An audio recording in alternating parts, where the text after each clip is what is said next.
Hey you, today I'm going to show you how to close the bag origami style.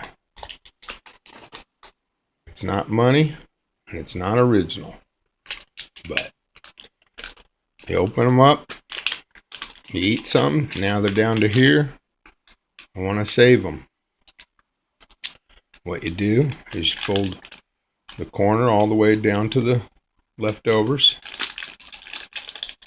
and then you fold the other one in,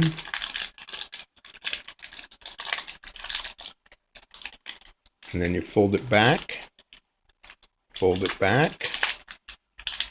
and then when you get right here, you just grab that little paper and pinch it around back like that.